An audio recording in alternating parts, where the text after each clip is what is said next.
Episod 51, Aiman dan Pokok boleh berbicara. Pada petang yang redup, Aiman duduk sendirian di taman permainan berhampiran rumahnya. Angin bertiup lembut dan daun-daun dari pokok besar di tepi taman berguguran perlahan. Aiman terpandang memikirkan kerja sekolah yang belum siap ketika tiba-tiba dia terdengar suara halus berbisik. "Kenapa murung, anak kecil?" Suara itu bertanya dengan lembut dari arah belakangnya. Aiman terpinga-pinga, memandang sekeliling.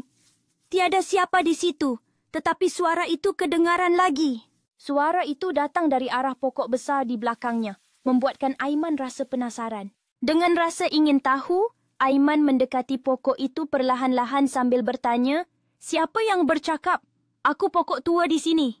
Suara itu menjawab, "Sudah lama aku melihatmu bermain, tapi hari ini wajahmu nampak sedih." Aiman terkejut mendengar jawapan pokok itu, tapi dia tersenyum perlahan dan berkata, "Pokok boleh bercakap rupanya."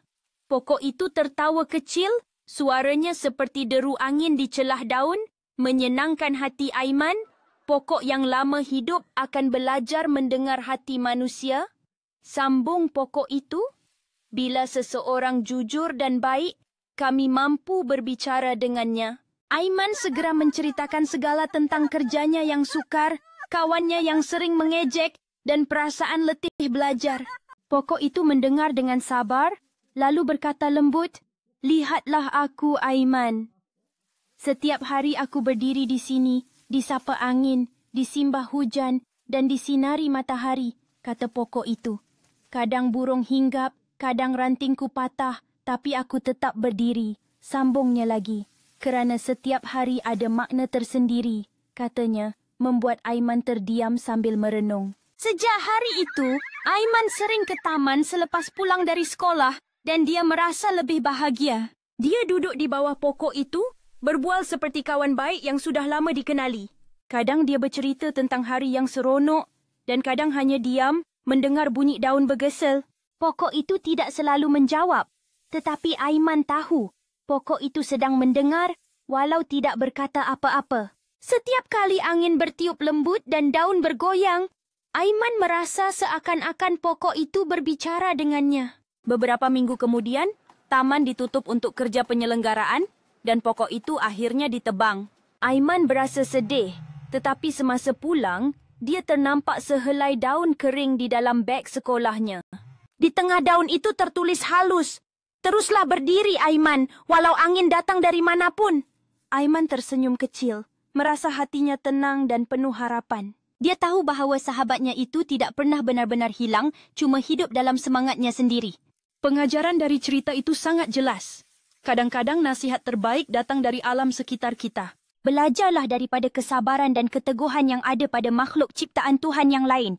Aiman berseri-seri menyimpan pesan pokok sebagai kekuatan dan motivasi hidupnya. Setiap kali dia melihat daun kering itu, dia teringat bahawa kekuatan ada dalam hati sendiri.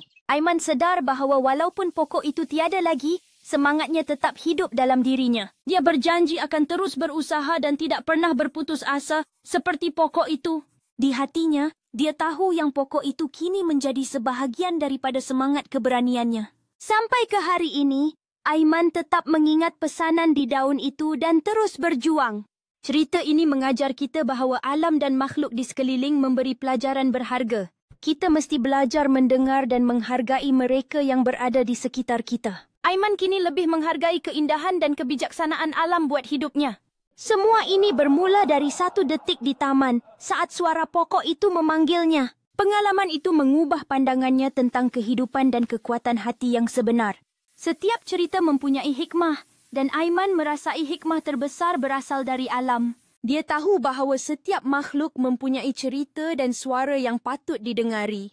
Berkat kepercayaan kepada keajaiban alam, Aiman rasa lebih berani dan tenang. Dia percaya bahawa setiap cabaran ada hikmah tersembunyi yang akan ditemui suatu hari nanti. Ketika dia memandang ke langit selepas meninggalkan taman, hati terasa penuh harapan. Pengalaman itu mengajar Aiman bahawa kekuatan sejati datang dari dalam diri sendiri. Dia berjanji akan sentiasa menghormati dan menjaga alam sekitar sebagai tanda terima kasih. Sambil tersenyum, Aiman mengingat kembali kata-kata pokok yang memberi semangat itu. Cerita itu akan sentiasa menjadi pengajaran dalam hidupnya tentang keberanian dan kejujuran. Aiman tahu dalam hati kecilnya, pokok itu dan semangatnya akan kekal selamanya.